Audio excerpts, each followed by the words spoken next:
All right, like a lot of other guys on YouTube, Jeepers too, we decided to put a oil catch can on this 5.9. See what we end up with. It has 130,000 miles on it. It's been pretty good, pretty well taken care of. But anyway, we came from the PVC like you're supposed to. We had to route ours across the backside and come out to the catch can here.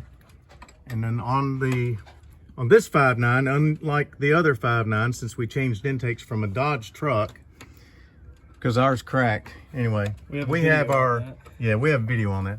This the suction side coming from this side of the intake instead of the other side, which it would normally be on any other 5.9. And we used a mount. We used a Picatinny rail mount with a quick disconnect right here where I can unscrew it. You can see that. And this took a little fabrication. We used a 1/8 inch aluminum, roughly about 1.25 inches wide. Found an open spot here where somebody had installed an aftermarket alarm system, and that's what those other two screw holes are. And we mounted that. We drilled and tapped the Picatinny rail mount and just used the holes that were already in the existing can to hold it. And it's pretty sturdy. If we ever need to take it off quickly, we can just take that off and just get it out here where we can get our hands on it. But so far, so good. We haven't had anything doesn't cause any trouble. But we haven't driven enough yet to see how much oil we get either. But we'll do that a little bit later on. But it's a nice clean installation. It wasn't too bad. Just took a little time to fabricate the mount, and you wouldn't have to go that elaborate on a mount. Just about any piece of metal you wanted to bend, put a little kick in it, and roughly 3 inches long-ish, you could mount that bracket directly to it. I just got where I wanted to have it easier to take off if we wanted to. But anyway, ended up looking pretty clean.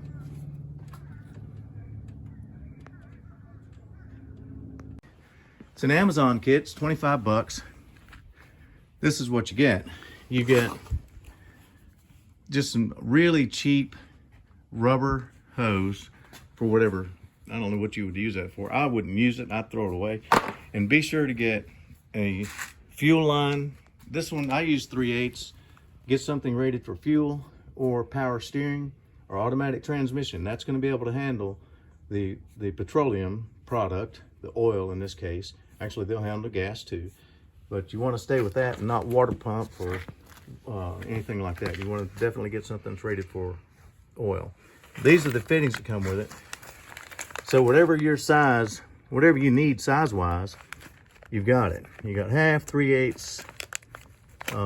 I think that's 5/16. We use 3/8. Now this screws directly into the catch can here, and it's got an O-ring on it. It fits right into that recess. So when you lock this down, it's got a good seal. They give you some Teflon tape. I didn't use it on mine. It's not necessary. If you screw that in there and you get that O-ring seated properly, you're good to go.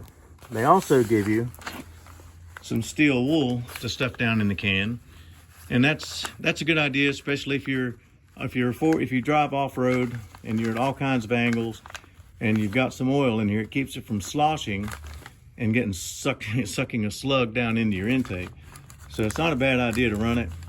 If you're an autocrosser, or if you take your car to around here, it's called VIR, Virginia International Raceway. They have track days where you can take your car out there. It's a good idea to have it in that because you're really working the engine hard and you're going to get more blow by, and it's going to hold that, keep it from sloshing around to send a slug into the engine. So that comes with it as well. This is the bracket. If you remember on the mount, I took the bracket off and put 2 Allen bolts, same size, into that 1911 Picatinny quick disconnect. And all I did was drill 2 holes and tap those. It's not hard to do. If you got a hand drill and a tap and get your 2 bolts the same size as that, anybody can do it. And a piece of 1/8 inch, whether it be aluminum or not, I just happen to have aluminum. Put it on a little bit of a kick so it would hold it vertically. And it's a pretty good idea. They do give, like I said, they give you this to vent it out. So you can actually vent this out. You can plug that if you wanted to. You can vent that and the pressure would automatically go out of the engine because it is pressurized, go into the can, and it would go down into, you probably catch most of it, but then you're going to vent it back out to atmosphere, and this thing's going to get oily, and you're going to get oil all over everything around it, especially if you have a high mileage or high compression engine that has a lot of blow by. But all in all, it's a pretty decent kit. Can't complain. For 25 bucks.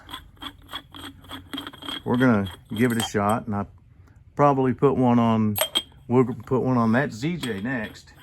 That's what we're working on now. I mean, other stuff to come on that ZJ. That's in the kit. That's the box. A very generic box. But if you do a oil catch can search on Amazon, you'll find it, and you'll see that exact picture right there. You'll find them on there. It's like 25 bucks. I think that even included shipping. So it's made pretty good. It's got a black anodize on it, as you can see it. It's I think it's going to do just fine. A lot of people have had good luck with them, and we're going to give it a shot on this this 360 V8 and go from there.